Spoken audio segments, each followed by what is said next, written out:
This honey costs £400 a pound. It's not always available to those who have the money. A few mouthfuls and you'll be drunk as hell. But the camera boy didn't believe me. Trying a few sips, little did he know that his life would be worse than death. In the mountains of Nepal.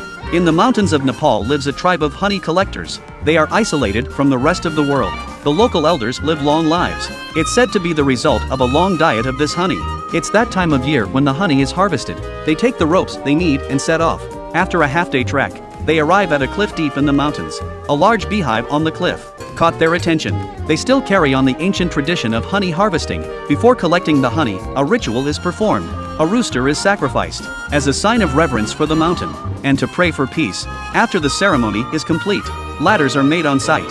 A wooden stick is inserted into a rope woven from bamboo and then fixed. The ladder is then made. Then water is poured on the ladder to prevent it from burning while harvesting honey. Everything was ready. They went to the top of the cliff. They started to plant the ladder. Before collecting the honey, they lit a fire. The smoke was used to keep the bees away. Despite the smoke, the bees are still aggressive. The bees here are very large. Their bites can be worse than normal bees. One of our companions is wearing shorts, climbing up the ladder without any protection, one step closer to the hive. He continues to chase the bees away with smoke. When the bees are almost gone, the honey harvesting begins, cutting off the hive with a tool. The hive falls into a bamboo basket below. When a full basket is collected, the team members will pull the basket up. They work together seamlessly. It's clear that it's been a good day for the harvest. Now they start to filter out the impurities, manually squeezing the hive. The bamboo basket is filtered to give them pure honey. The crew can't wait to taste it. The villagers warn, no more than 3 spoons at a time, otherwise you'll hallucinate. But the cameraman didn't care. He ate a chunk of it straight away.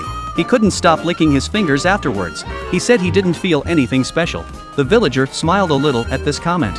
Finished collecting, they collect the ladders and prepare to go home. Before leaving, they deliberately leave a few pieces of beehive for the animals in the mountain, as a token of thanks for the gift of the mountains. On the way back, he began to hallucinate. He collapsed on the side of the road, drunk, and then he threw up. He finally realized the power of honey.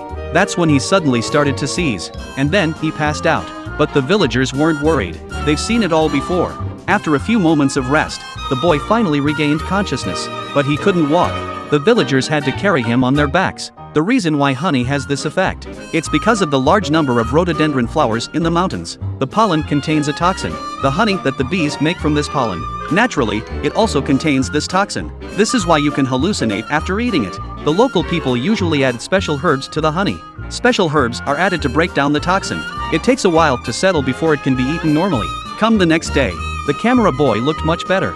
He says he's still dizzy. So do you dare to try this honey?